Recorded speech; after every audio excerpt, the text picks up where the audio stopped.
those OCR Love and Relationship poems. So many of them. It's time for your ultimate guide. Let's increase your understanding of these poems, give you some very particular points to make about language, form and structure, and propel you towards a grade 9. Stay tuned, Schofield on Shakespeare.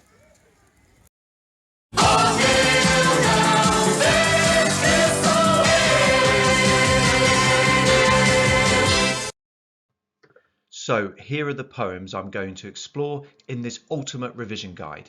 You can skip to individual poems using the hyperlinks within the box below, or simply watch the video in sequence. For each poem, I include detailed analysis and annotations, an exam question, a plan for each exam question consisting of 3 topic sentences and 3 useful quotations, and a model paragraph. Time now to explore Helen Maria Williams' A Song. No riches from his scanty store my lover could impart. He gave a boon I valued more, he gave me all his heart. His soul sincere, his generous worth, might well this bosom move, and when I asked for bliss on earth, I only meant his love. But now for me, in search of gain, from shore to shore he flies. Why wander riches to obtain, when love is all I prize? The frugal meal, the lowly cots, if bless my love with thee, that simple fare, that humble lot, were more than wealth to me. While he the dangerous ocean braves, my tears but vainly flow. Is pity in the faithless waves, to which I pour my woe? The night is dark, the waters deep, yet soft the billows roll. Alas, at every breeze I weep, the storm is in my soul. This poem laments the absence of a loved one who has departed to travel the world to plunder riches. She wails that she isn't interested in material wealth and possessions, so why is he bothering? And why isn't he back at home with her? The metre of this poem is very regular. The first and third lines use iambic tetrameter, in which every other syllable is stressed within a 4-beat line. No riches from his scanty store.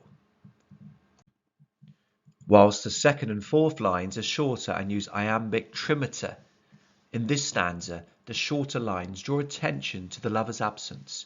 We build up within the longer first and third line, only to be left disappointed, and as though something or someone is missing.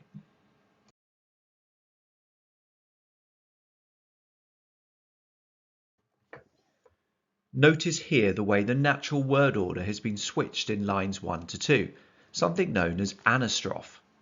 We would expect the subject and main verb to begin the sentence, i.e., my lover could impart no riches. The effect of this is to emphasize her lover's lack of wealth from the beginning, something which we find out doesn't matter one jot within the 4th line of this opening stanza. He gave me all his heart. Also note that within this stanza we have the anaphoric repetition of he gave within consecutive lines, which seems to stand contrary to the no riches comment. The persona is keen to suggest that giving and being generous need not just refer to the ability to bestow material gifts or possessions, but actually that giving love and emotional warmth can be far more valuable. He gave me all his heart, all one-syllable words, reflecting the straightforward, simple joy that can come from valuing love and people ahead of riches and social standing, say. However, there are signs in stanza 2 that all may not be well, in spite of the revelation about the loved one's open declaration of love towards the persona. Note that move and love look like they rhyme. This is an I rhyme, but don't quite. This is an early hint of discordance within the world of a song. Just as you might expect giving to refer to gifts or money within stanza 1, here in stanza 2 we might expect the adjective generous to refer to the persona being spoilt rotten with various presents from her darling loved one. But no, character and integrity are far more important for this seemingly non-materialistic persona. In the third stanza, we learn that this generous giving man is miles and miles away at sea in search of plunder and riches. We get a sense of the speedy, unscrupulous nature of his voyage.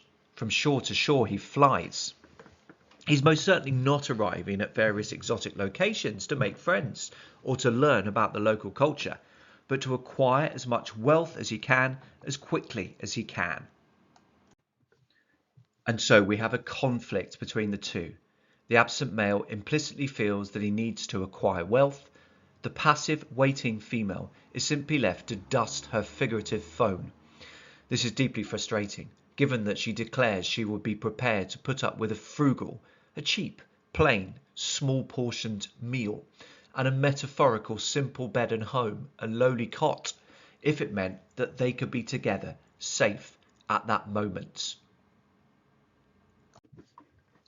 Note the use of anaphora in line 15, that simple fare, that humble lot, which emphasizes with two different phrases that she needs very little other than her loved one's presence and love to feel fulfilled and at peace with herself.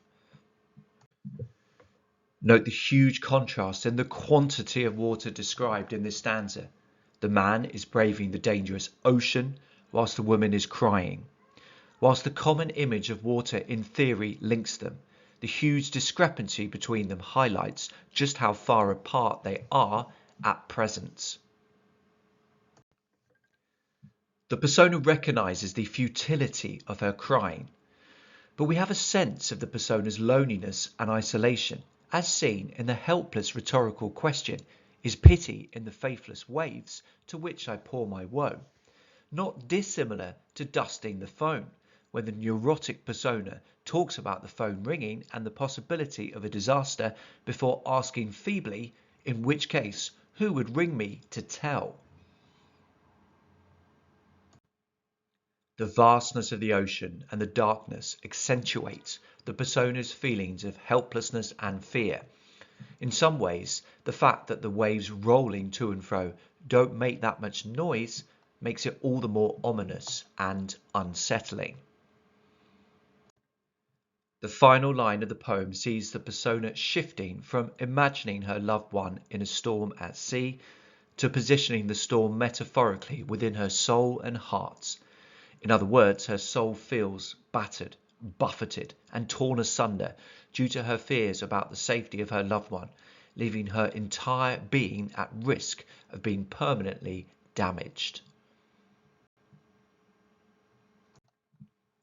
Time now to move to an exam-style question, this one from May 2018. Let's try using a song for this question and explore how this poem presents relationships which lead to suffering. Have a go at planning topic sentences and juicy quotations which could be weaved into an outstanding essay. Make some specific points about the way the poem presents relationships which lead to suffering, and find some quotations which not only back up your points, but lend themselves to detailed AO2 analysis. Get started, it's pause time.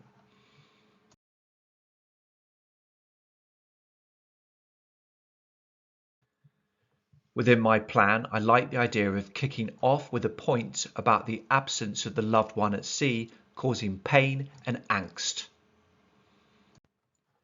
I would then use the quotation, "In search of gain from shore to shore he flies," to give more insight as to why the loved one is away from her and causing her so much heartache. In another topic sentence, I would point out that the two partners appear to have differing values and priorities, which have resulted in the female being left helpless, passive, and unhappy. To back up this point, I would reference the frustrated rhetorical question, "Why wander riches to obtain when love is all I prize?" Finally, I would explore the fact that the female partner's suffering is intensified by her imagination, and the fact that she has no idea whether her loved one is safe and well, or drowned at the bottom of an ocean thousands of miles away. I would then integrate the quotation, "The storm is in my soul," to highlight the amount of suffering she is now experiencing due to her fears and the lack of updates on her loved one's well-being. Here's how a model paragraph might look. In a song, the absence of the loved one at sea causes pain and angst. We learn that the errant male in search of gain from shore to shore he flies. It is clear that he is traversing the seas in hope of plundering riches or gain from unsuspecting exotic lands. The use of the verb flies implies the unthinking speed with which he moves between different lands and communities. This is clearly an entirely self-centered pursuit with no interest whatsoever in building new relationships or learning about other cultures. From the persona's point of view, she is deeply frustrated that this quest is apparently for her, yet she would much prefer the man to be at home loving her, something reflected in the bewildered rhetorical question within the third stanza.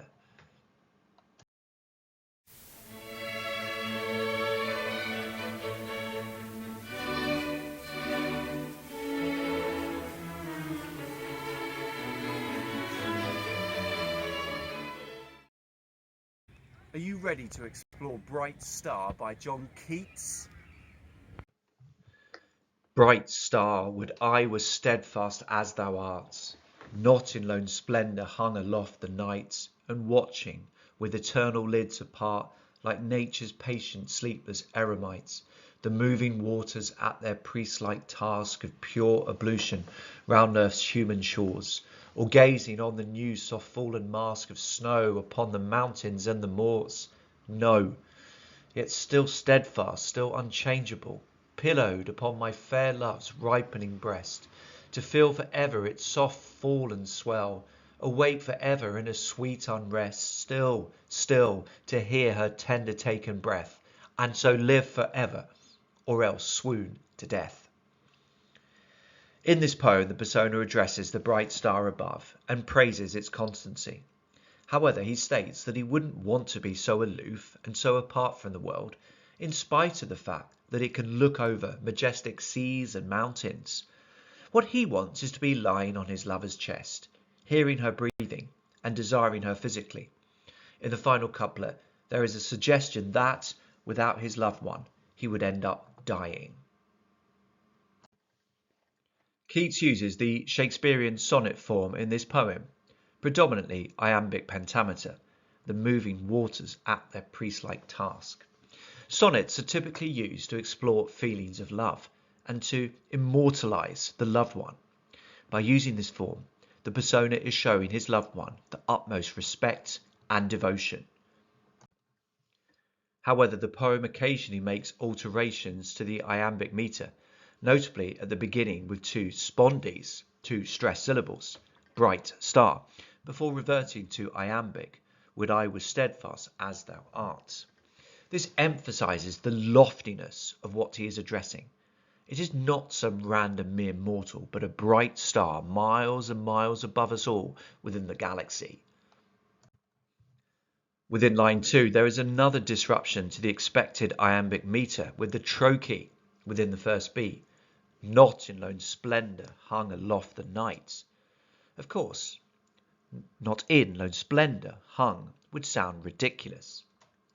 This trochee accentuates the unexpected negative and shows how strongly the persona feels about being so far removed from love and human warmth. The persona may not want to be so far apart and may not want to be looking down on earth with eternal lids apart. But there remains a sense of awe at the star's permanence and the scope of its gaze. The persona reveres the star's aloof, devoted spirituality. Religious imagery continues within the second quatrain with the references to the priest-like movement of the tides and the pure ablution round earth's human shores, the cleansing which the tides fulfill every night. The star is certainly in a fabulous position to witness the glories of the natural world from afar. The hyphenated adjective soft fallen emphasizes the delicacy of the snow and the tenderness of nature's activities. Note the lovely murmuring alliterative sounds of mask, mountains and moors, implying the harmony and unity of nature as viewed from the star up in the sky. Line 2 started with a negative construction and a trochee, not in lone splendour. And in a similar way, line 9 has the emphatic trochee no, followed by the caesura to usher in the volta and the change in focus from the star's perspective to his own desires. Yes, he wants to be steadfast and unchangeable like the star, but my God, he doesn't want that appalling distance and hermit-like existence. Another trochee kicks off line 10, pillowed upon my fair love, and this emphasises his certainty at wanting to be snuggled close to his lover and on an intimate part of her body. The persona's feelings for his loved one are such that he wants the impossible and to pick and choose another facet of the star's qualities, its ability to endure for eternity. He wants to feel forever his loved one's soft fall and swell, and to be awake forever with her.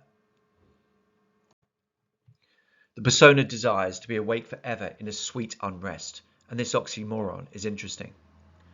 On one level, it suggests that he doesn't want to lose a second of wakeful intimacy by sleeping or resting. However, unrest can also refer to feelings of unease. Keats died at the very young age of 25 and suffered from tuberculosis, for which there was no cure at the time. Might his desire to be awake forever and to experience sexual ecstasy be tinged with sadness, that actually his time on earth would be unlikely to be particularly long and fulfilling? The final rhyming couplet certainly seems somewhat morbid, with the coupling of breath and death. Without being able to hear and be close to his loved one, something so precious and intense that it feels like living forever, his senses would revolt and self-destruct, causing his death. Time now to plan topic sentences and juicy quotations, which could be weaved into an outstanding essay. Make some specific points about the way the poem presents a passionate relationship, and find some quotations which not only back up your points, but lend themselves to detailed AO2 analysis. Get started. Yes, it's pause time.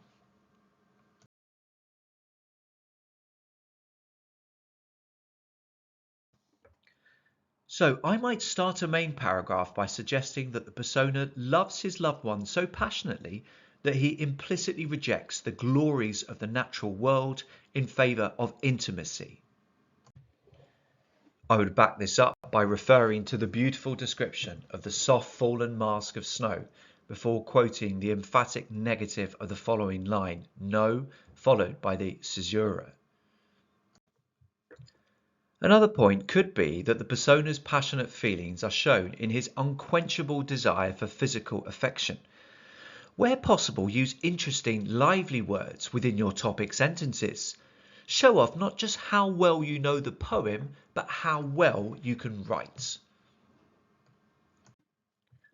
I would use the quotation which begins with that very distinctive past participle, pillowed upon my fair love's ripening breast. My final point would be that the persona is so passionate that he feels that life without his loved one would not be worth living. I would then explore the final line, which offers one of two extremes, either living ever or swooning to death.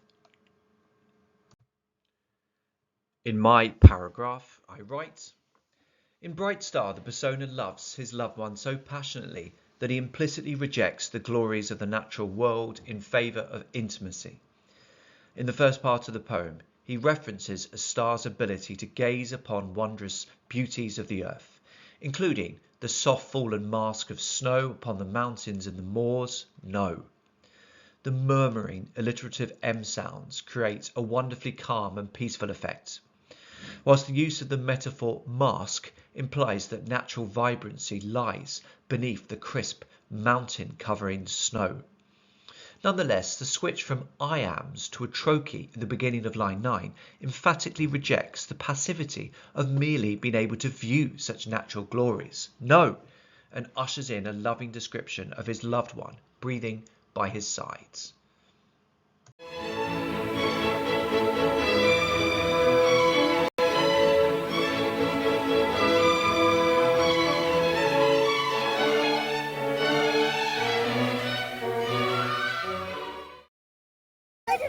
Let's explore Robert Browning's Now.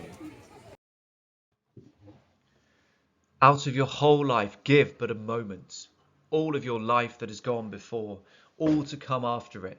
So you ignore, so you make perfect the present, condense in a rapture of rage for perfection's endowment, thought and feeling and soul and sense. Merged in a moment which gives me at last, you around me for once, you beneath me, above me, sure that despite of time future, time past, this tick of our lifetime's one moment you love me. How long such suspension may linger? Ah, sweet, the moment's eternal, just that and no more. When ecstasy's utmost we clutch at the core, while cheeks burn, arms open, eyes shut, and lips meet. In this poem, the persona asks his loved one to join him in physical intimacy to create the perfect, intense, sublime moment. However, in the final quatrain, the persona then suggests that actually this moment may be so intense that it could be seen as triggering an eternal relationship of love and sexual ecstasy. This is an unusual sonnet, neither Shakespearean nor Petrarchan. It uses the rhyming structure ABBCAC, DEDE, FBBF. The first line is distinctive, isn't it? With its weird word order, which begins with out of your whole life, as opposed to the main verb or subject. This introduces the semantic field of time within the poem and cleverly lays the emphasis on the huge expanse of a human life, rather than the need for the loved one to give in or give a mere moment. There's a lot of repetition in this poem.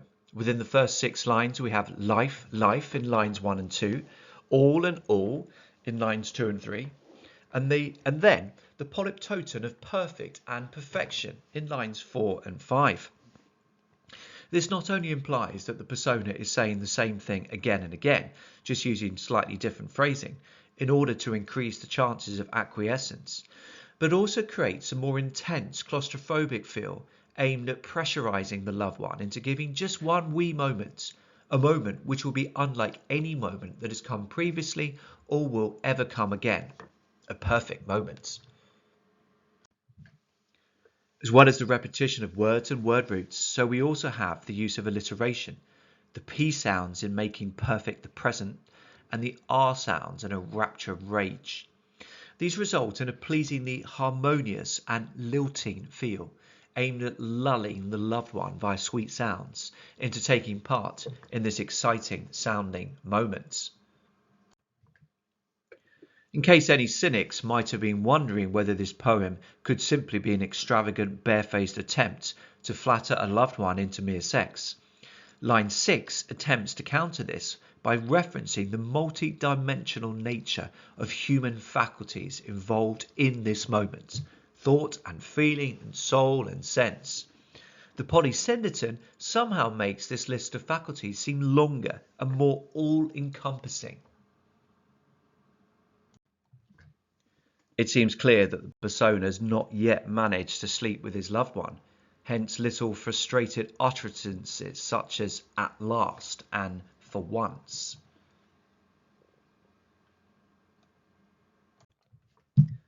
The lovemaking he has in mind will not just be passionate, but varied, and include a variety of sexual positions. We had making perfect the present, a rapture of rage, and here in line 7, merged in a moment which gives me. This murmuring alliteration links this perfect, pure, superior to time moment unequivocally to the persona. The loved one needs to understand that he must be the core component within this moment, along with her good self, of course.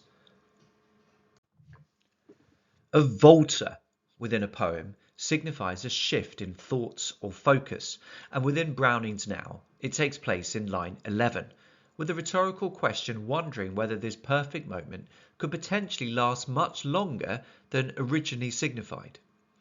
Meanwhile, the caesuras in line 11, with the question mark, comma, and dash, seem to illustrate that a delicious figurative orgasm may just have taken place.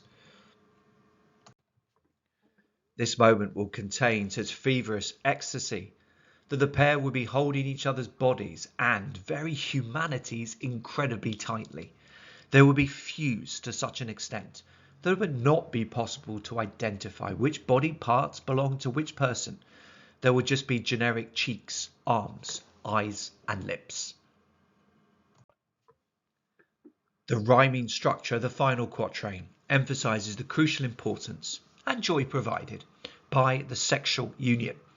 It is undeniably sweet that they finally meet within this intercourse.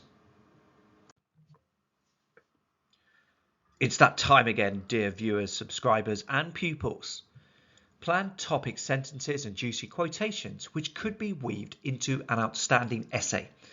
Make some specific points about the way the poem presents a passionate relationship, and find some quotations which not only back up these points, but lend themselves to wonderful AO2 analysis. Get started, it's pause time.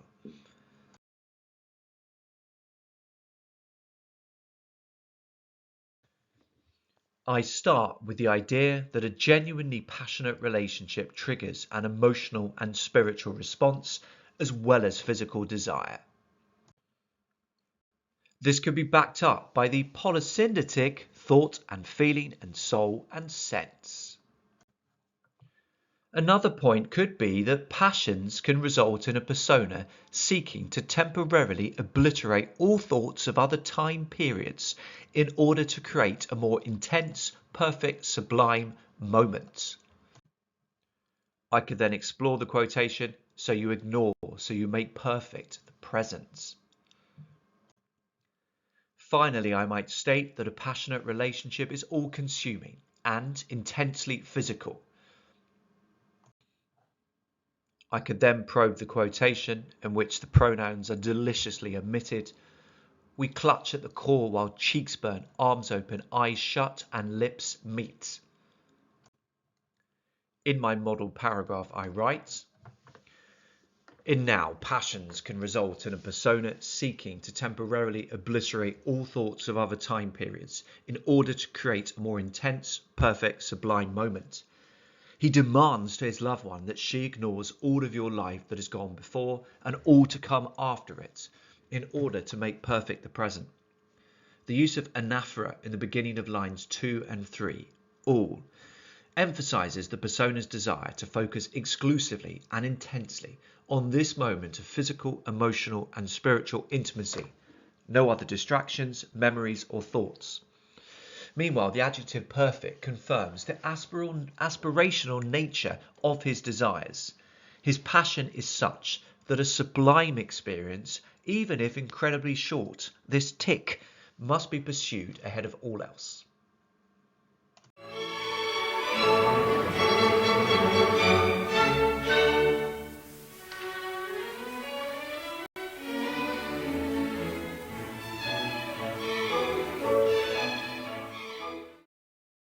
You're desperate now to explore Emily Bronte's love and friendship. Love is like the wild rose briar, friendship like the holly tree. The holly is dark when the rose briar blooms, but which will bloom most constantly? The wild rose briar is sweet in spring, its summer blossoms scent the air. Yet wait till winter comes again, and who will call the wild briar fair? Then scorn the silly rose wreath now, and deck thee with the holly's sheen, that when December blights thy brow, he still may leave thy garland green. This poem sees a rather simplistic opposition set up between romantic relationships and platonic friendships. Romantic relationships are ultimately bad, friendships good. Why? Well, the imagery compares love to a wild rose, beautiful for a short period, but soon to wither and fade, whereas friendships and holly are far more constant and reliable. This poem predominantly uses iambic tetrameter, 4 iambic beats per line. The wild rose briar is sweet in spring. However, the opening 2 lines of the poem are headless, with the initial syllable missing. This results in a more emphatic feel to the comparative statements. They are to be seen as explicit statements of fact, rather than anything more ruminative.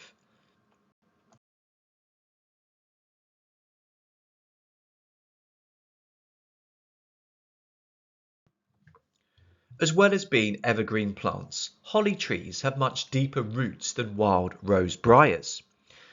Thus, friendships can provide much greater stability and foundations for life than a fleetingly, intensely beautiful romance. The reliability of the holly tree friendship is reinforced by the rhyme scheme, with the adverb constantly chosen to rhyme with holly tree. But of course, we can get carried away by the thought of romantic love, hence the seductive sibilance of words such as sweet, spring, summer, and scent. However, the plosive consonance within line 7 implies the harsh dangers of focusing exclusively on romantic love ahead of friendships. You wait till winter comes again, and you'll find out what a mistake this was.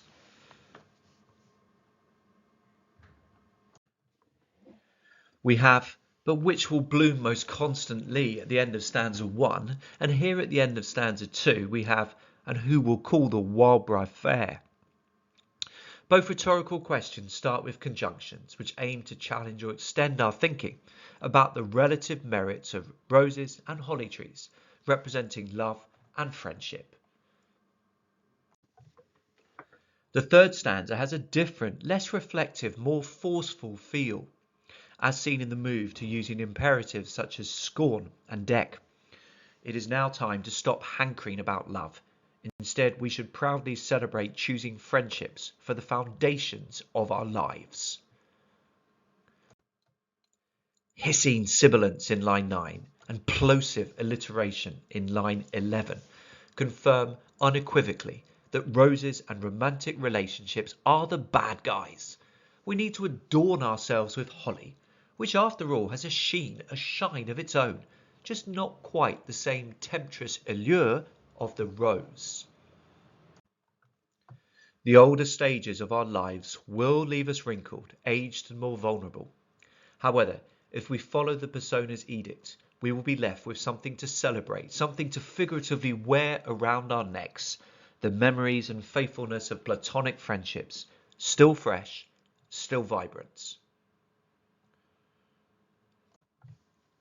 To plunder the title of a wonderful sequel, here we go again. Planned topic sentences and juicy quotations, which could be weaved into an outstanding essay. We need some specific points about the way the poem expresses different ways in which love can be painful, and some quotations which not only back up your points, but lend themselves to detailed AO2 analysis. Get started, it's pause time.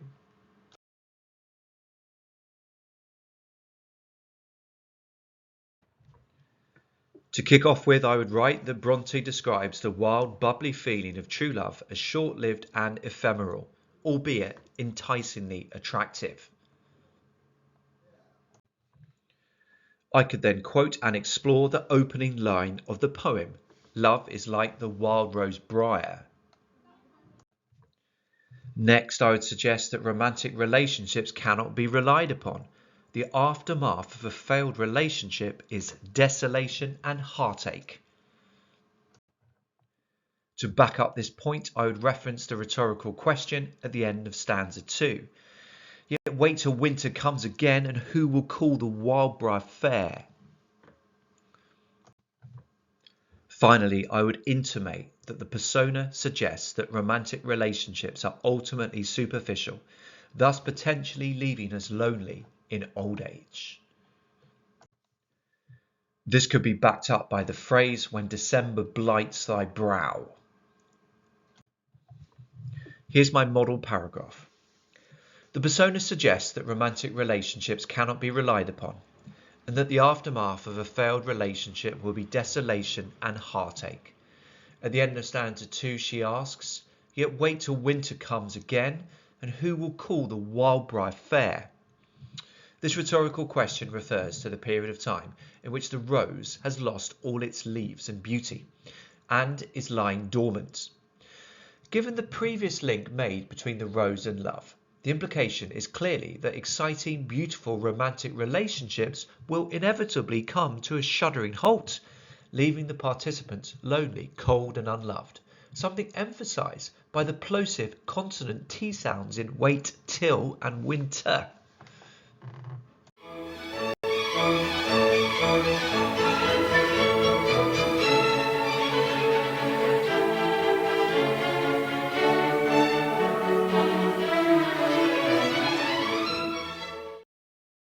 Time now for Derek Walcott's Love After Love. The time will come when, with elation, you will greet yourself arriving at your own door, in your own mirror, and each will smile at the other's welcome, and say, "Sit here, eat." You will love again the stranger who was yourself. Give wine, give bread, give back your heart to itself, to the stranger who has loved you all your life, whom you ignored for another, who knows you by heart. Take down the love letters from the bookshelf, the photographs, the desperate notes. Peel your own image from the mirror. Sit, feast on your life. In this poem, Walcott attempts to get those of us heartbroken following a failed relationship to pull ourselves together, to learn to love and appreciate ourselves again. By properly focusing on ourselves, life can become much richer and fulfilling. Past mementos of pain need to be banished, and instead we need to open the gates to the joys of self-love. When we think of greeting, we invariably think of interactions with other people and showing them respect and appreciation. The persona suggests that at times we need to do this to ourselves, and not in a perfunctory way either, but with elation, with great joy. And we shouldn't just greet ourselves once and forget about it, as implied by the parallelism in line 4. We need to greet and self-love ourselves at our own door, in our mirror, as regular reminders about our own value and worth. The fact that this self-love is something to be taken incredibly seriously is illustrated by the incorporation of terminology taken directly from Christian communion. Eat, give wine, give bread. The Christian communion is a time to reaffirm our belief and faith in God. Within this poem, we need to metaphorically eat, give wine and give bread to reaffirm our belief and faith in ourselves. This needs to take place because if we're not careful, life and failed relationships can result in a disconnect within ourselves. We need to listen to our own inner voice, which is there to love and guide us if only we accept it. Something has gone wrong if this voice has become a stranger. And our own identity-affirming, self-loving inner voice has always been there and has loved us all our lives, something the persona reinforces through the cross stanza enjambment. Emily Bronte in Love and Friendship shifts to purposeful imperatives in the latter stages of her poem, and Walcott does the same here with the instruction for us to take down the love letters from the bookshelf and any other toxic reminders of a painful past in which our sense of self has been corrupted. Note the overall structure of the poem with stanzas getting progressively shorter. This reflects our need to strip back superfluities from our lives, to simplify, in order to provide our inner souls with the time and focus required to restore our lives to happy contentment. When I think of peeling, I normally think of stickers from Sports Direct purchases, in which I'm keen to hide the fact that some trainers I bought for one of my sons cost 25 quid rather than 60. However, Walcott is surely thinking of the need to discover and uncover, tiny bit by tiny bit, what we are as human beings. We need to peel our own image from the mirror in order to go back to basics and appreciate every part of our body and selves. Such an act is essential for regenerating self-love. Those who take the time and space to reflect and self-love are left with a veritable banquet to enjoy in terms of life. Sit, feast on your life. Explore what Love After Love says about love and relationships. Time to plan using the grids. Get started. Yes, it's pause time.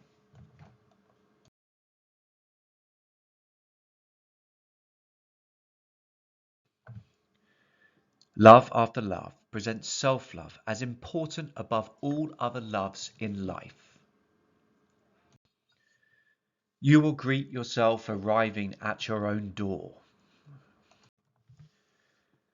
A spiritual dimension is important in life, not only in understanding yourself, but also in facilitating deeper relationships with others. Sit here, eat, give wine, give bread. Moving on from past relationships is essential to ensure healing and future happiness.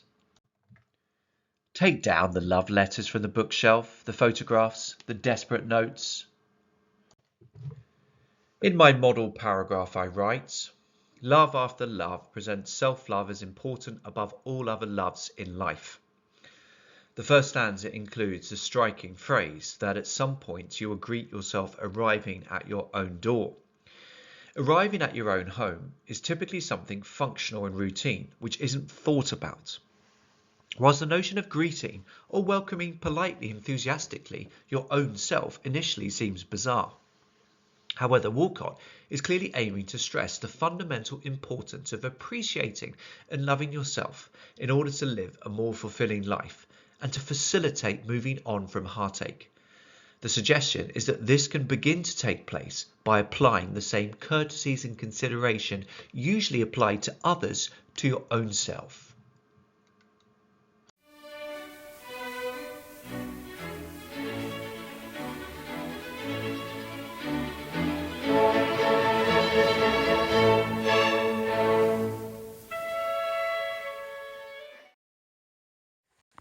Time now for Sylvia Plath's morning song. Love set you going like a fat gold watch. The midwife slapped your foot soles and your bald cry took its place among the elements. Our voices echo, magnifying your arrival. New statue. In a drafty museum, your nakedness shadows our safety. We stand round blankly as walls. I'm no more your mother than the cloud that distills a mirror to reflect its own slow effacement at the wind's hands. All night your moth breath flickers among the flat pink roses. I wait to listen. A far sea moves in my ear. One cry and I stumble from bed, cow heavy and floral in my Victorian nightgown. Your mouth opens clean as a cat's. The window square whitens and swallows its dull stars. And now you try your handful of notes. The clear vowels rise like balloons. In this poem, the persona presents some ambivalent feelings about the birth of her baby. There is a sense she feels overwhelmed and stunned by this new arrival, resulting in some unexpectedly aloof imagery about her baby and her own relationship with him or her. However, the poem also shows instinctive maternal care, and over the course of the poem, there appears to be a shift from some detachment to an appreciation of the baby's beauty and potential.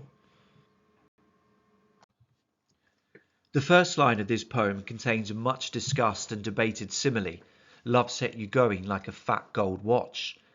On one level, it seems to point out that the process that leads to childbirth is typically triggered by love and some fruitful sexual intercourse.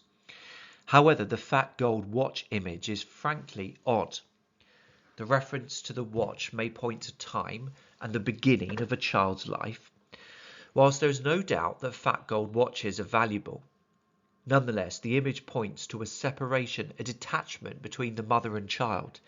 Yes, it is precious, but ultimately this watch is not a part of her and doesn't have to be worn the whole time. So the simile in line 1 may be odd, but it's worth pointing out the conversational, nearly intimate tone created by the regular addresses to the newborn, as seen in the use of the second person. But as ever, the exact attitude of the mother towards the child is difficult to discern. For instance, the suggestion of the cry taking its place among the elements is a rather beautiful one, showing an awareness of the tiny vulnerability of her child coming into a huge, uncertain world. But the adjective bull next to cry paints an unflattering picture of the sounds her baby is making. The cry is unattractively primal and loud.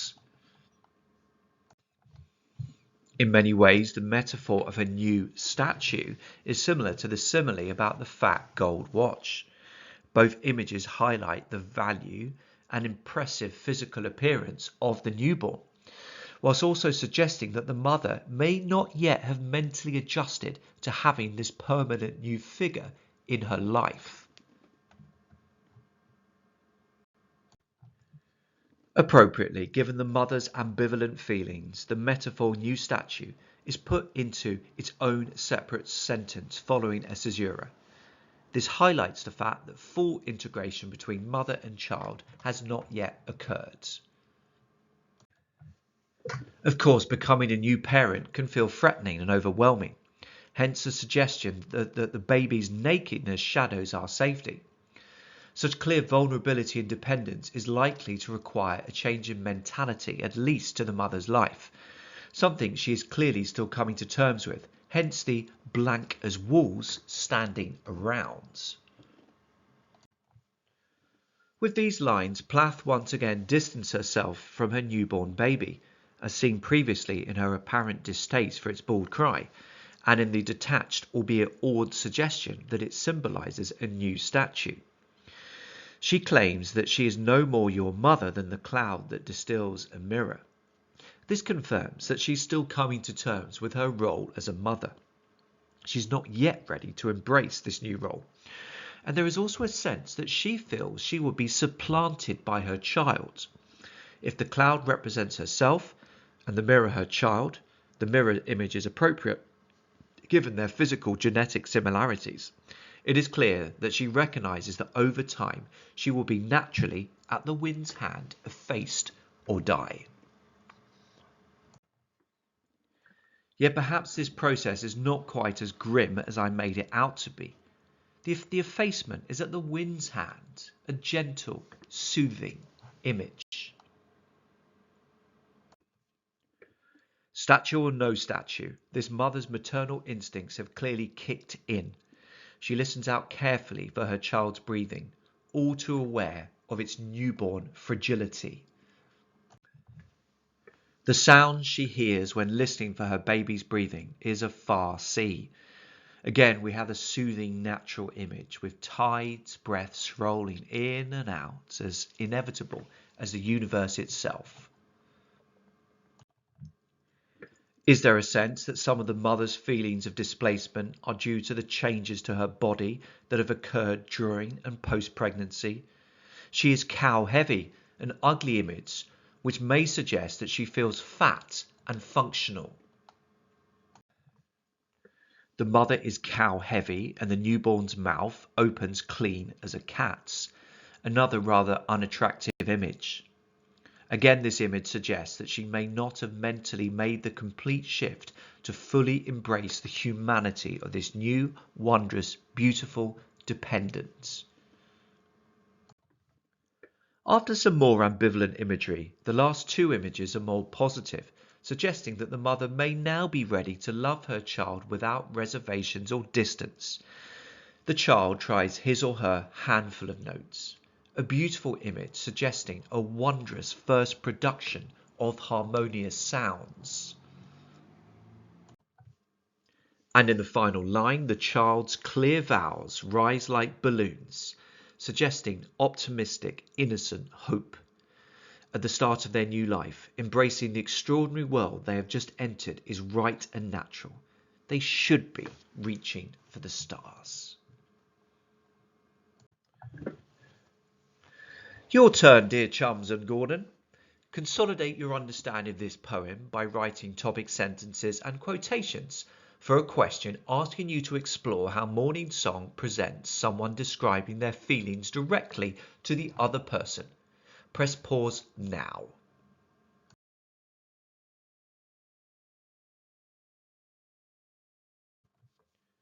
For my first topic sentence, I might begin by stating that the persona uses imagery to reference some feelings of detachment whilst addressing her baby. I would back this up by exploring the short quotation, "new statue," in a drafty museum. In another paragraph, I would change direction and point out that nonetheless, the persona describes her instinctive urges to nurture and care for her child. I would then reference the quotation, "one cry, and I stumble from bed cow heavy." Finally, I would explore the fact that the persona recognizes the beauty of her child being awoken to the world and describes it using imagery.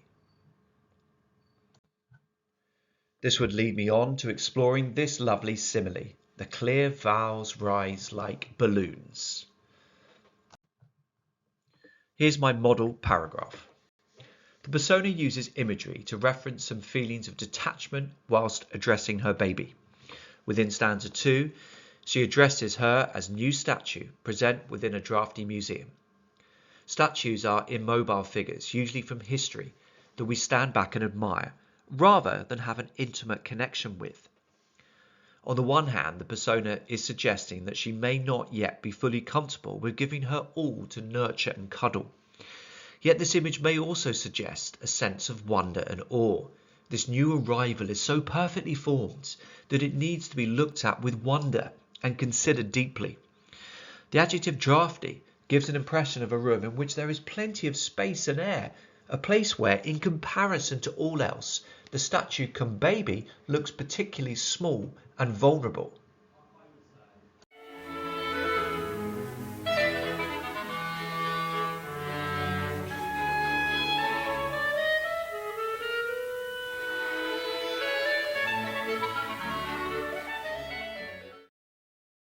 Would you like to explore Liz Lochhead's "I Wouldn't Thank You for a Valentine"? I wouldn't thank you for a Valentine. I wouldn't wake up early wondering if the postman's been. Should 10 red-padded satin hearts arrive with sticky, sickly, saccharine sentiments in a very vulgar verses, I wouldn't wonder if you meant them. 2 dozen anonymous interflora red roses, I'd not bother to swither over who sent them. I wouldn't thank you for a Valentine. Scrawl "swark" across the envelope, I'd just say, same old story, I cannot be bothered deciphering it, I'm up to here with amore. The whole Valentine's Day thing is trivial and commercial, a cue for unleashing cliches and candy heart motives to which I personally am not partial. Take more than singing telegrams or pints of Chanel 5 or sweets to get me ordering oysters or ironing my black satin sheets. I wouldn't thank you for a Valentine. If you sent me a solitaire and promises solemn, took out an ad in the Guardian personal column, saying something very soppy, such as, "Who loves your poo? I'll tell you I do, Fozzie Bear, that's who," you'd entirely fail to charm me. In fact, I detest it. I wouldn't be 18 again for anything. I'm glad I'm past it. I wouldn't thank you for a Valentine.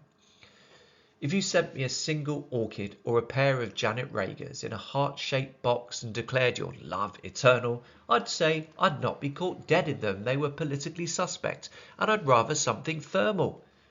If you hired a plane and blazed our love in a banner across the skies. If you bought me something flimsy in a flatteringly wrong size. If you sent me a postcard with 3 X's and told me how you felt, I wouldn't thank you, I'd melt. In this poem, the persona slams the commercialization of Valentine's Day and for the vast majority of the poem, suggests that she would have no interest whatsoever in receiving tacky, generic, over-the-top or overly sexualized gifts and messages. However, in the final 4 lines, she seems to change tack and implies that actually she is not completely opposed to receiving messages and gifts of love, provided they are appropriately simple and heartfelt. The title of the poem, I Wouldn't Thank You for a Valentine, is repeated in the first line and at the end of every stanza. However, at the end of the final stanza, the refrain is tweaked to suggest a more ambivalent attitude towards Valentine's Day presents and messages. The effect of the refrain being repeated is to apparently suggest just how vigorously opposed the persona is to Valentine's Day and all it represents. Whatever the gifts, whatever the content of the messages, apparently the persona would not be appreciative. However, I wonder whether it's worth noting the tense used within the refrain, the conditional. It isn't the more definite future, I won't thank you, but a tense which opens up the possibility that, under particular circumstances, she might be prepared to show gratitude for a gesture presented on Valentine's Day. Nonetheless, she clearly enjoys taking the mick out of the tackiness and commercialization of Valentine's Day, as seen in the ludicrously over-the-top tautological sibilance spanning lines 3 to 4. The hearts arrive with sticky, sickly, saccharine sentiments. Not content with bombarding us with excessive sibilance, this is immediately followed by some concentrated alliterative V sounds, very vulgar verses. Vulgar is already a strong verb, meaning lacking sophistication or good taste, and if anything, adding the adverb very detracts from the overall effect. But this is the whole point. The type of sickening messages you get within Valentine's Day cards and messages are so tacky, so painfully gushing, so pathetically insinuating, that the language of the poem needs to reflect this silly excess. One of the inherent problems with Valentine's Day is that it has been hijacked by commercialization, meaning that personal messages can feel forced and fed rather than delivered intimately and spontaneously. Most of us consider flowers and roses beautiful, but the fact that they are delivered by an anonymous individual from a huge organization, Interflora, means that the gesture can no longer feel personal or particularly meaningful. So the persona dislikes the lack of personally generated thought within the climate of Valentine's Day. And this is also seen in the suggestion that many of us would scrawl "swark" across the envelope. Swark is short for sealed with a loving kiss, and the failure to even bother to write this out smacks of lack of genuine care. And there is an argument really that this phrase shouldn't be written at all, but simply enacted. Meanwhile, the verb scrawl is a hurried, messy act of handwriting, further emphasizing the lack of deep care and consideration that undermines a day cynically earmarked for romance. In case we hadn't got the message clearly enough, the persona switches to dialogue within lines 9 to 13, so her anti-Valentine's Day sentiments come across even more directly. However, it's important to remember the poem remains laced with humour and signs of good old-fashioned Glaswegian no-nonsense attitude. The line, "I'm up to here with amore," does show that she isn't prepared to channel her behaviour based on Valentine's Day diktats, but it's also comic in the incongruous combination of the colloquial phrase, "I'm up to here," with here amusingly spelt wrong, and meaning that she has had enough of, and the lush Italian word for love, amore. I rather like the present participle unleashing used in relation to clichés. Usually this verb is used in far more physical or at least more vigorous contexts, such as unleashing your wild side, unleashing an animal, etc. However, here it suggests the torrent of dreadful clichés that are set upon the world on February the 14th. They enter our landscape with effervescent vigour, so that it is almost impossible to escape them. There are more incongruous combinations as the poem goes on, and in line 14 we have the suggestion that receiving pints of Chanel 5 on Valentine's Day would not in itself make the persona sexually amenable. I just checked on Amazon, and a bottle of Chanel No. 5 is actually even more expensive than I realised. £158.49 for 100 mils, and this is apparently reduced from £189.95. Given that 1 pint is 568 mils, and if we take pints of Chanel 5 to mean just 2, this would cost in the region of £1,800. So the persona is using hyperbole to suggest that excessive presents do not in themselves mean a great deal.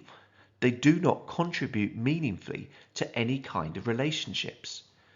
Moreover, given that pints are normally referred to ale or beer rather than perfume, the whole notion of commercialized gifts being a romantic gesture is undermined.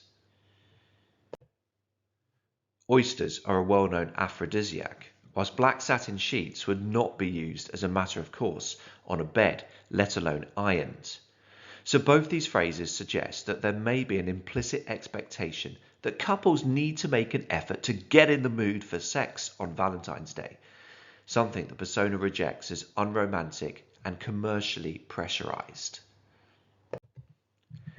In lines 19 to 20, you can see the persona poking fun at particularly infantile nicknames, which surely should be confined to the private domain rather than exposed to the world within a naff national newspaper adverts.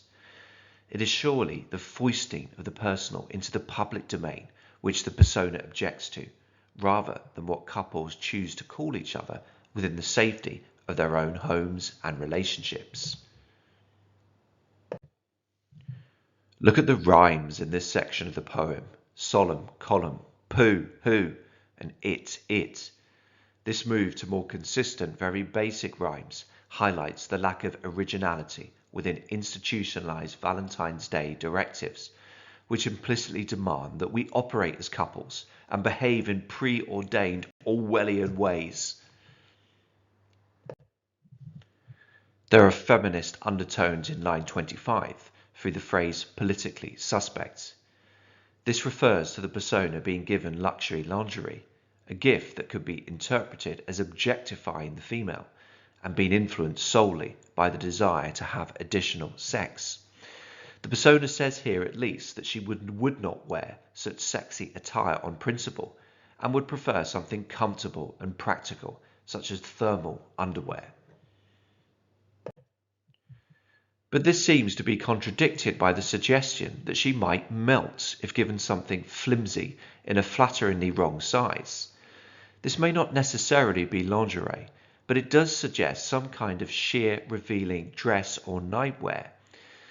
Perhaps purchasing such clothing can be less political when the key message behind it is to show love or boost self-esteem by going for a lower size, rather than any instant demand for sex.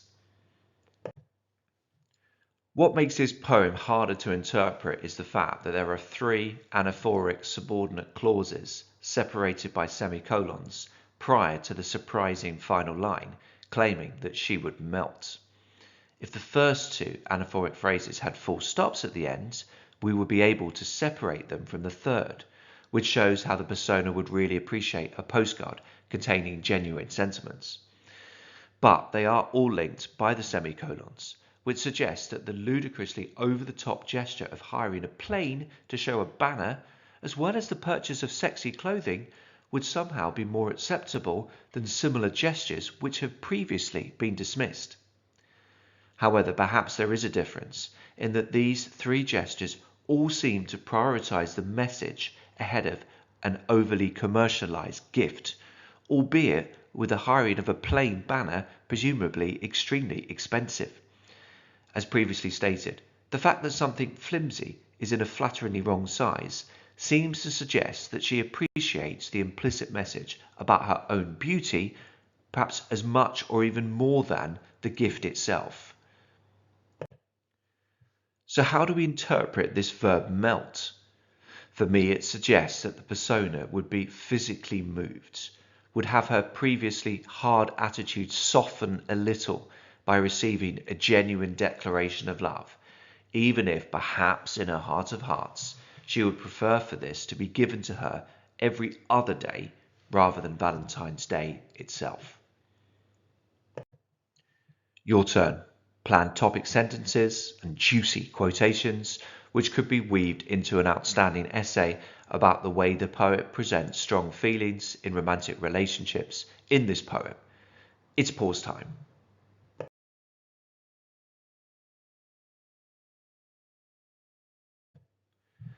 The persona appears to despise superficial gestures of love, particularly those declared on Valentine's Day. Sticky, sickly, saccharine sentiments in very vulgar verses. The persona feels that Valentine's Day has become disgustingly commercial and that genuinely romantic relationships should not embrace such cringeworthy occasions.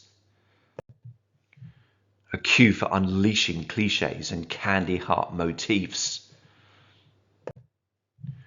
Nonetheless, the persona does recognize the value of genuinely personalized, simpler messages and gestures.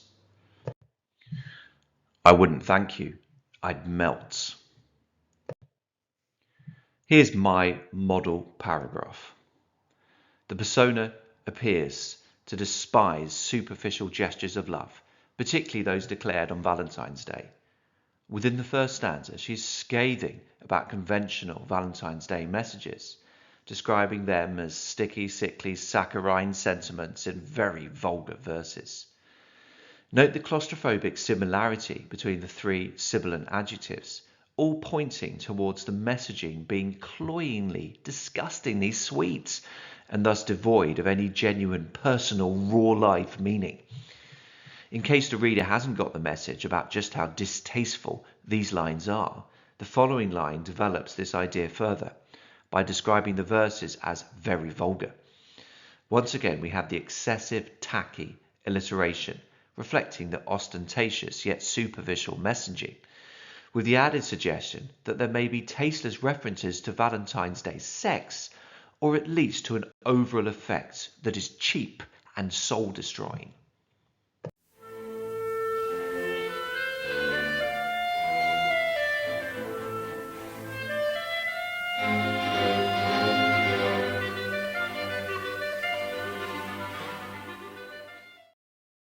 James Fenton's in Paris with you. Don't talk to me of love. I've had an earful, and I get tearful when I've downed a drink or two. I'm one of your talking wounded. I'm a hostage. I'm marooned, but I'm in Paris with you. Yes, I'm angry at the way I've been bamboozled and resentful at the mess I've been through. I admit I'm on the rebound, and I don't care where are we bound. I'm in Paris with you. Do you mind if we do not go to the Louvre? If we say sod off to sodding Notre Dame? If we skip the Champs-Élysées and remain here in this sleazy old hotel room doing this and that to what and whom, learning who you are, learning what I am? Don't talk to me of love. Let's talk of Paris, the little bit of Paris in our view. There's that crack across the ceiling and the hotel walls are peeling, and I'm in Paris with you. Don't talk to me of love. Let's talk of Paris. I'm in Paris with the slightest thing you do. I'm in Paris with your eyes, your mouth. I'm in Paris with all points south. Am I embarrassing you? I'm in Paris with you. In this poem, the persona describes his feelings of resentment and disillusionment to a new lover following the end of his previous relationship. He seems careless and dismissive of the traditional romantic delights of Paris, and instead asks his new lover whether they might just focus on having sex and plenty of it. He claims that he doesn't want to think about love or the long term, but they should just get on with enjoying each other's metaphorical Parises. I wouldn't thank you for a Valentine starts with a rather strident, unexpected negative construction, and so does In Paris with You.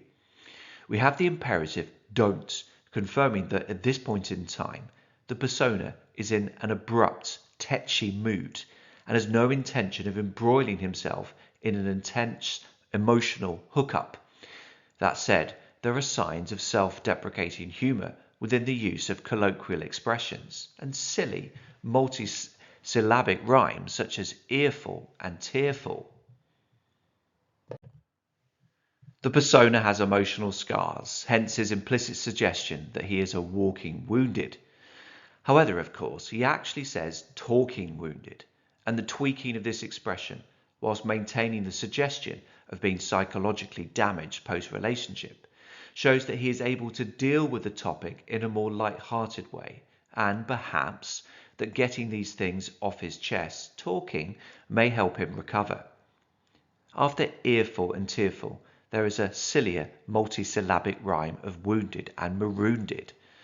The latter word is based on maroons, with the additional syllable added to force the rhyme with wounded.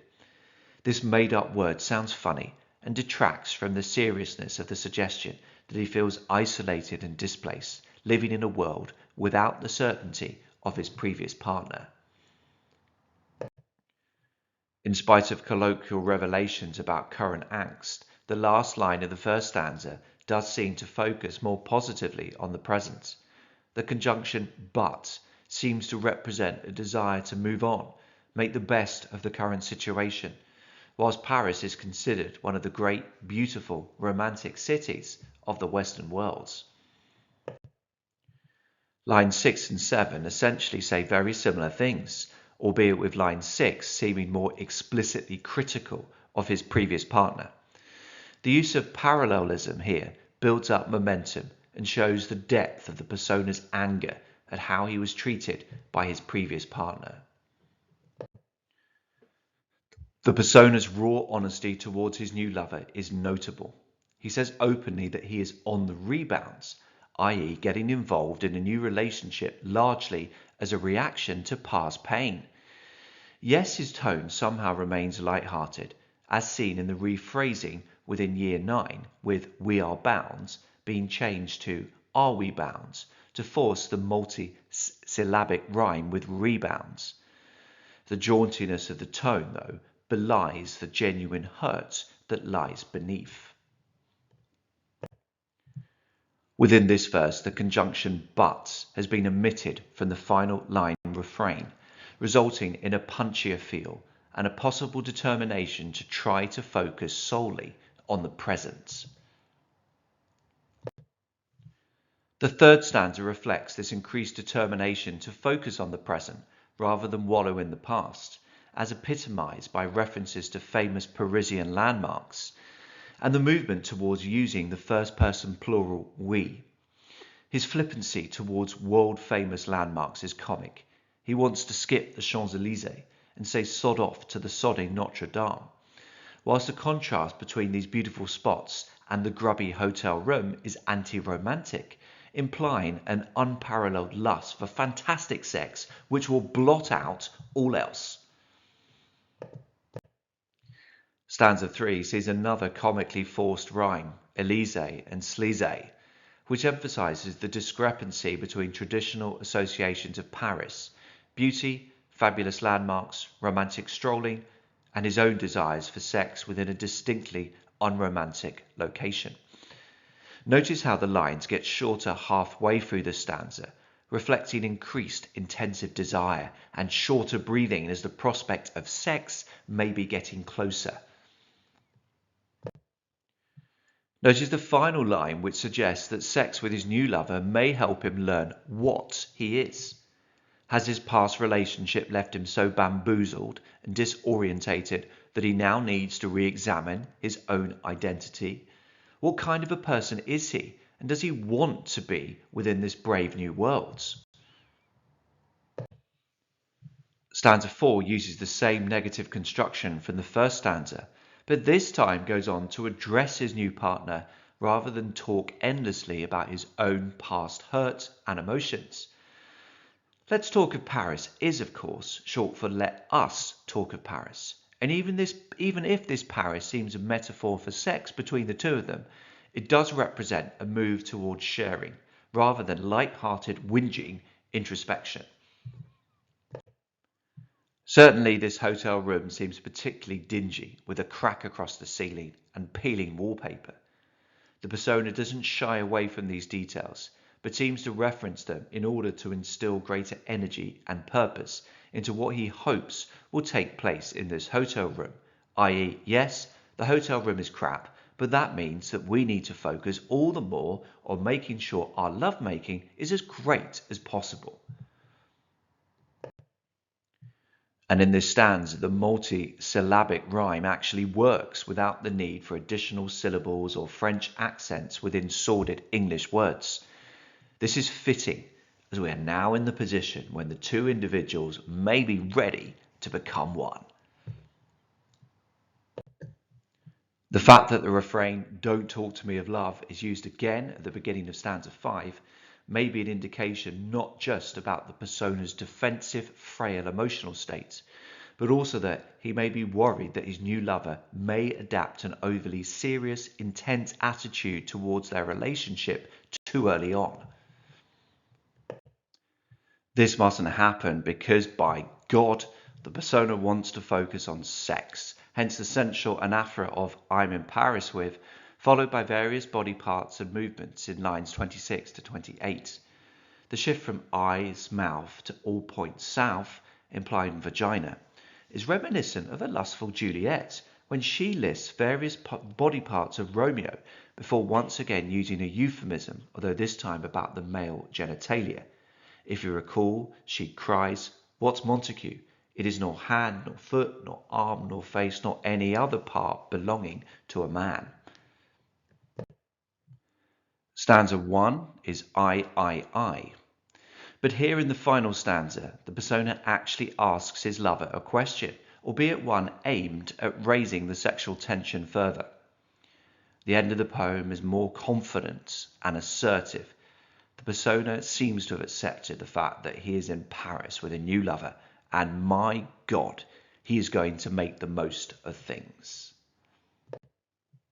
Time for you to think, to plan, to focus sharply on how this poem presents an unconventional view of love.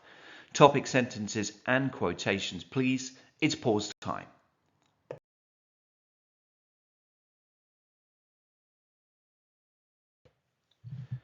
In my essay, I would start off by suggesting that the persona is embarking upon this new relationship, freely admitting that he has been psychologically scarred by a previous one.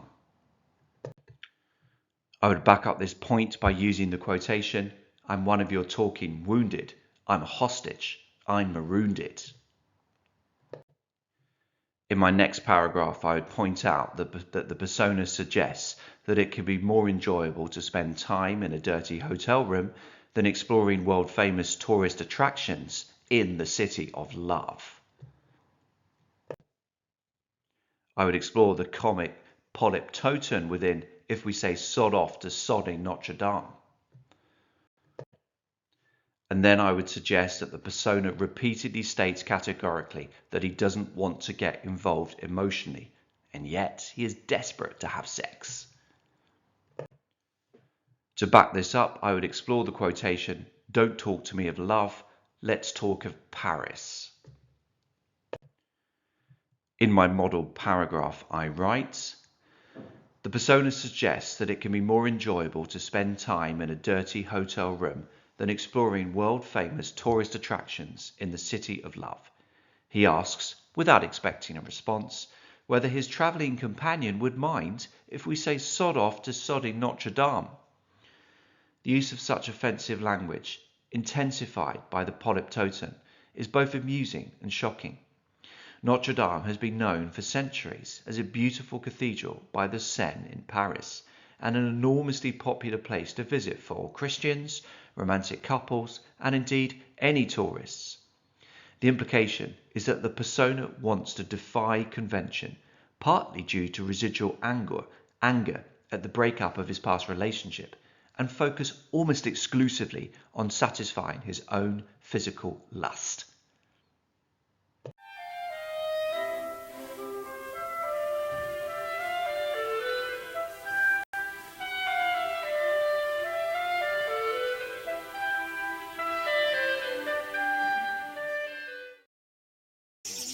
Shall we explore Carol Ann Duffy's Warming Her Pearls?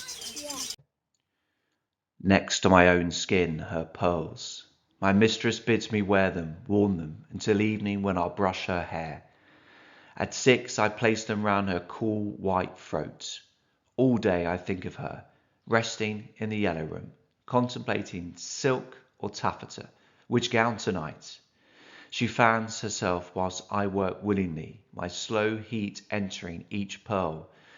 Slack on my neck her rope. She's beautiful. I dream about her in my attic bed, picture her dancing with tall men, puzzled by my faint persistent scent beneath her French perfume, her milky stones. I dust her shoulders with a rabbit's foot, watch the soft blush seep through her skin like an indolent sigh. In her looking glass my red lips part as though I want to speak. Full moon. Her carriage brings her home. I see her every movement in my head. Undressing, taking off her jewels, her slim hand reaching for the case, slipping naked into bed the way she always does. And I lie here awake, knowing the pearls are calling even now in the room where my mistress sleeps. All night I feel their absence, and I burn. This poem recounts the fantasies of a lady's maid about her mistress, presumably set in Victorian England. One of her tasks is to wear her pearls so that they look lustrous and beautiful for her mistress during her evening engagements. She loves to do this as it provides the minutest of physical links between her and the woman she desires so much. In Victorian England, homosexual relationships were taboo and illegal, whilst class divisions were far more pronounced. Within this poem, the lady's maid knows that there is no chance of her embarking upon any kind of relationship with her mistress. Yet this does not stop her fantasizing about her and passionately yearning. The meter does vary throughout the poem, but trochaic pentameter is used in the first stanza, bids me wear them, worn them until evening. This meter highlights the tight routine and restricted nature of the lady maid's existence. Note the unusual word order within line 1. This helps accentuate the sensuality the persona derives from being able to wear her mistress's pearls, and thus indirectly coming in contact with her beautiful white skin. Asyndeton is used in line 2. Wear them, worn them. And this reflects both the brusque way a mistress would be able to speak to her servant in Victorian England, but also implies the number of consecutive chores a maid might be expected to do. A hint of desire for the mistress is seen in the lady maid's use of adjectives to describe her mistress's throat. We get a sense of the mistress's aloof purity.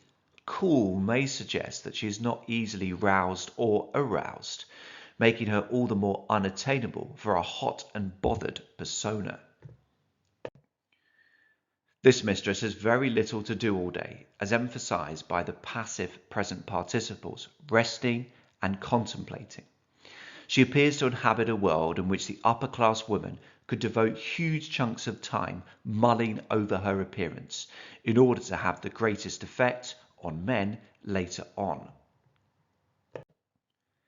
There is a contrast between the mistress's self-indulgent idleness and the busyness of the lady's maid, as implied by the alliterative phrase work willingly.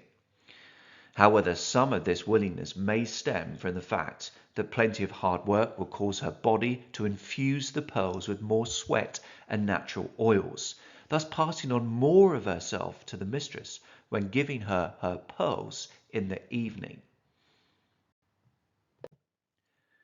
The last line of the second stanza is interesting and a little disturbing, given that necks and ropes, when used typically, will refer to hanging. However, it is notable that the mistress's rope is slack on the lady maid's neck, meaning that it is loose and doesn't actually cause her any pain. Overall, this metaphor points to the way the lady maid feels inexorably tied to her mistress, both due to her status as a servant and due to her own illicit desires. As would have been typical for many domestic servants at the time, the lady's maid is tucked away in the attic room, where she is left to speculate about her mistress's evening with unknown men, whom, given her own desires, must necessarily be categorized as the enemy or at least the other. She likes to think that the men will be puzzled by her faint persistent scent, caused by the amount of time she has spent wearing her mistress's pearls. But this seems to me rather wishful thinking and a somewhat pathetic attempt to allocate herself a live influence, however minute, within her mistress's evening. In a similar vein, I wonder whether she elects to use the far more unglamorous phrase milky stones when referring to the pearls, simply because she is far away from the evening's high-class entertainment and certainly doesn't want any alien influences becoming captivated by pearls and, by extension, her mistress. Sensuality simmers throughout line 14 as the lady's maid applies makeup to her mistress's shoulders and watches the soft blush seep through her skin like an indolent sigh.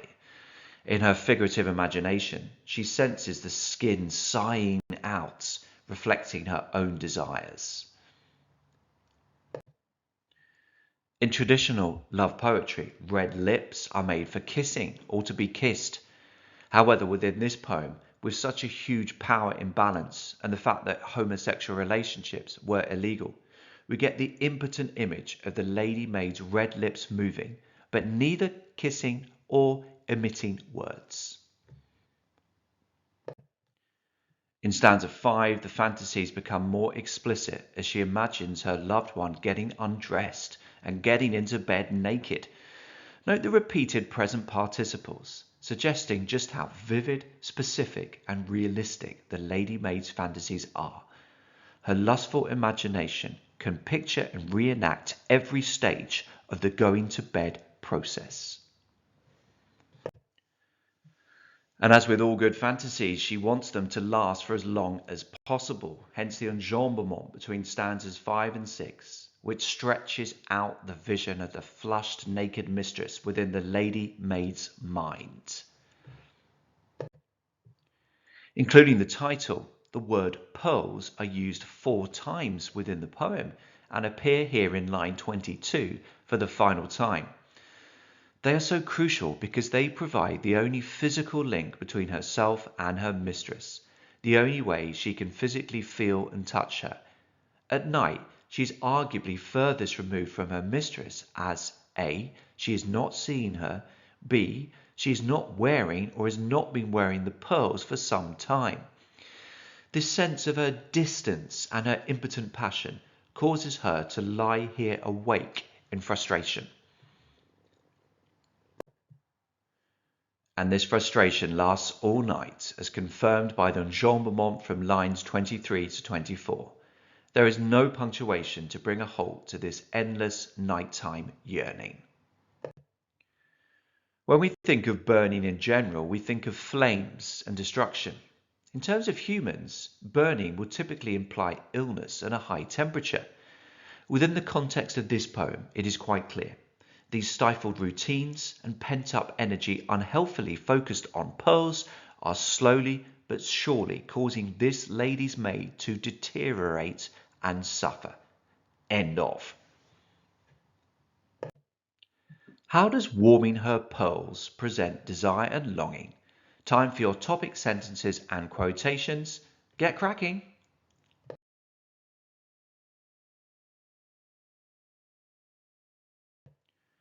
Frustrated desire and longing can result in objects taking on disproportionate significance.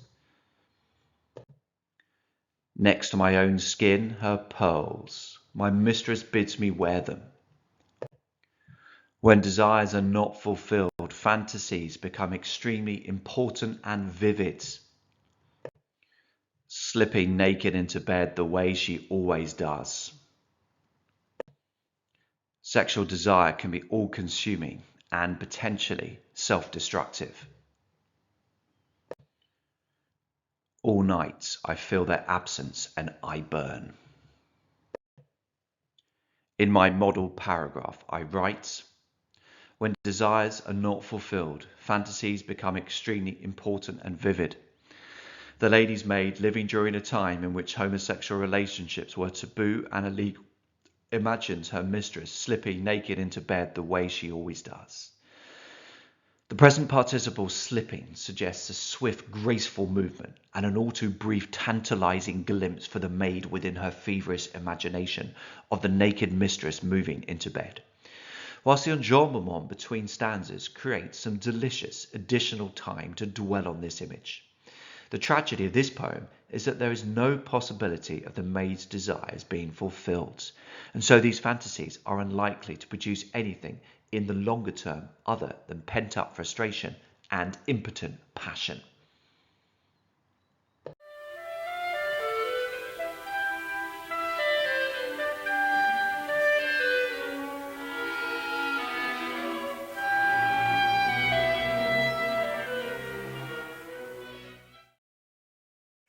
Yep, dusting the phone, Jackie K. I'm spending my time imagining the worst that could happen.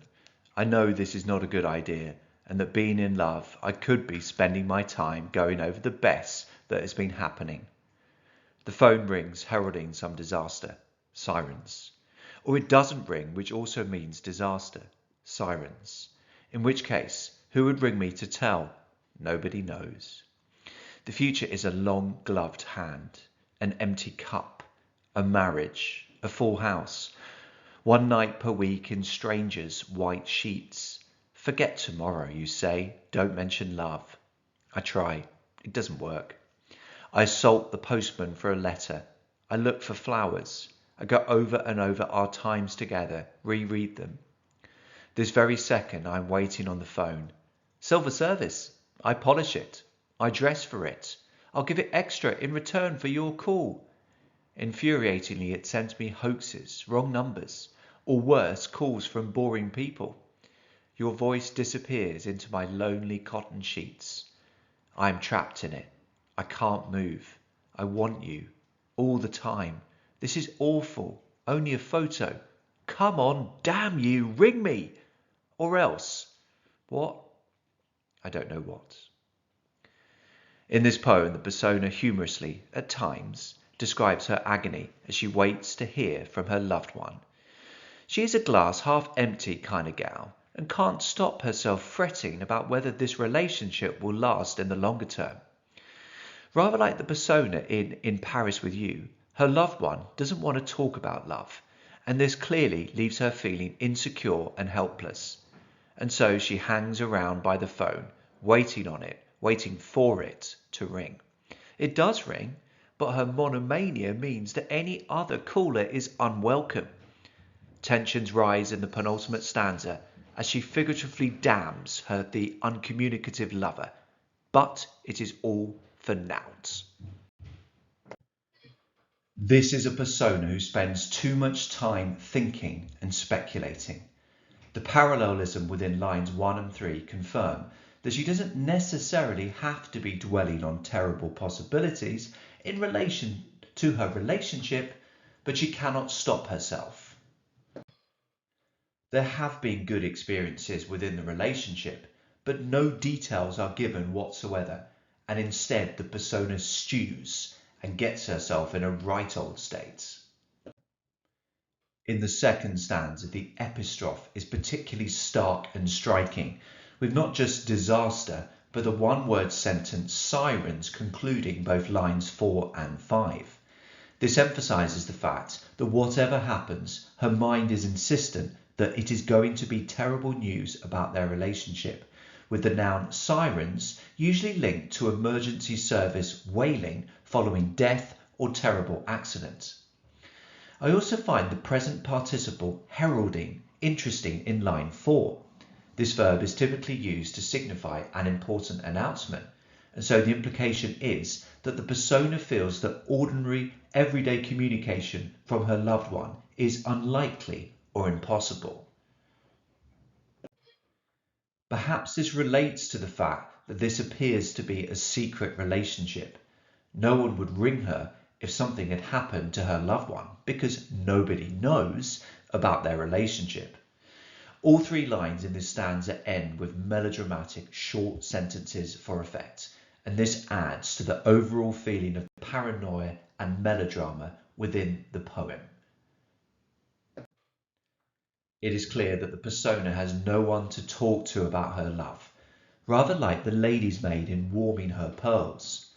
However, whereas the lady's maid at least has her fantasies and knows that she will never be able to get together with her mistress, this persona is left in a frenzied state of indecision.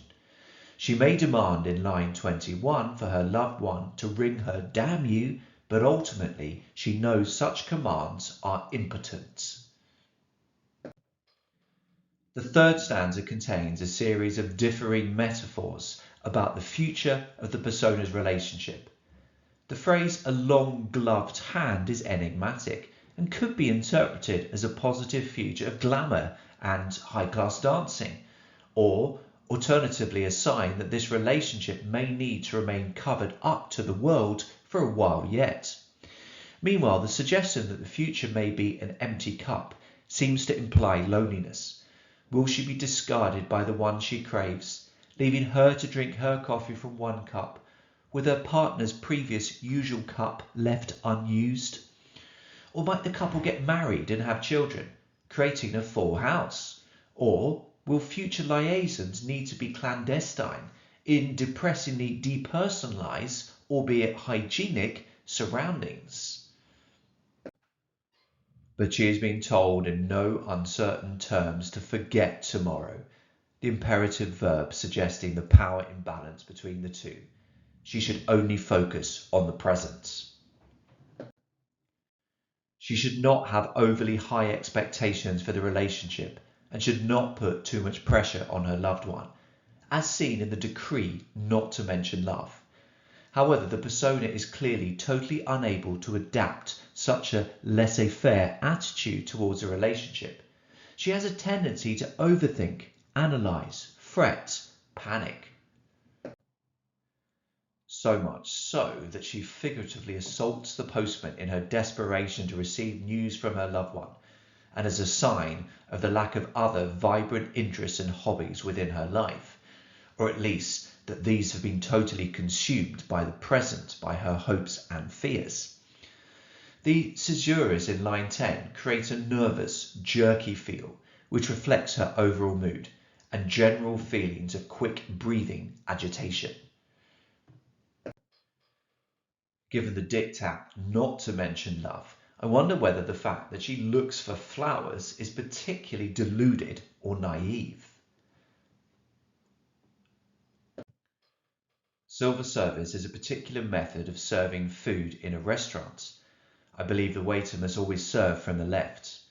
In the context of this poem, the persona suggests, comically but also rather pathetically, that she is treating the telephone like a special guest who expects only the finest service. This image is extended beyond the pun on waiting on in line 13 to the suggestion that she polishes it and gets dressed up. This is intended to be mildly humorous and hyperbolic, but it also emphasizes the loneliness of the persona's life as she waits and waits and waits to hear from her loved one. The use of epistrophe in "I polish it," "I dress for it," emphasizes this sense of emptiness. Whereas those genuinely receiving silver service receive it from a human being, here the idea of giving the phone additional attention in order to somehow miraculously tempt this inanimate object into arranging a loved one to call sounds particularly sad and desperate. What is particularly frustrating is that when the phone rings, A, it is not her lover, and B, some of these callers do not want to speak to her or want to dupe her in some way. The people that do want to speak to her she doesn't want to speak to, and she dismisses them from her crazed, neurotic, lonely world as merely boring. It is your voice that she wants to hear, as emphasised by the enjambment from lines 17 to 18, aimed at giving it longer to be heard within her unhappy imagination. It is at night, as with the persona in Warming Her Pearls, that the loneliness is most acute. However, in Duffy's poem, the burning at night is more to do with unfulfilled blazing desire, whereas here we just get the sense that the persona may not be in any fit mental state to indulge in sexual fantasies. The penultimate stanza becomes more incoherent and jagged, with abrupt switches between foci within exceptionally short sentences. The persona recognises that she is currently hemmed in and unable to move on with her life, hence the past participle trapped. But there is nothing she can do about it, something confirmed by the tired, helpless final line of the poem, which has given its own stanza to highlight her isolated impotence. How does dusting the phone present the negative side of love? Time for topic sentences and quotations. Get started. Press pause now, please.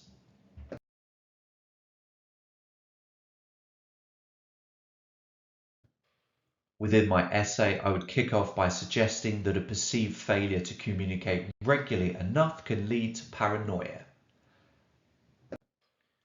I would use the quotation, "The phone rings, heralding some disaster, sirens." I would explore the effects of words such as heralding and sirens. I would continue by writing that those in insecure relationships can worry excessively about the future. I would then explore the quotation, "one night per week in strangers' white sheets," noting the interesting absence of a definite or indefinite article before stranger. Finally, I would state that desire for an absent loved one can completely take over your life, leaving you paralysed and impotent. I would use this quotation from the penultimate stanza, "I'm trapped in it, I can't move, I want you." Here's my model paragraph. Desire for an absent loved one can completely take over your life, leaving you paralysed and impotent. The tone becomes more desperate in the penultimate stanza, and the persona declares, "I'm trapped in it, I can't move, I want you." The use of the past participle trapped suggests that the persona feels unable to live freely and move on with her life due to her uncertainties about the future of her relationship. It is notable that she fails to define exactly what is trapping her, hence the use of the generic pronoun it. This again emphasises her lack of control and agency, whilst the fact that she desires the persona so much but doesn't even know whether their relationship will continue in the longer term highlights the fact that being in love has the potential to cause considerable pain and frustration.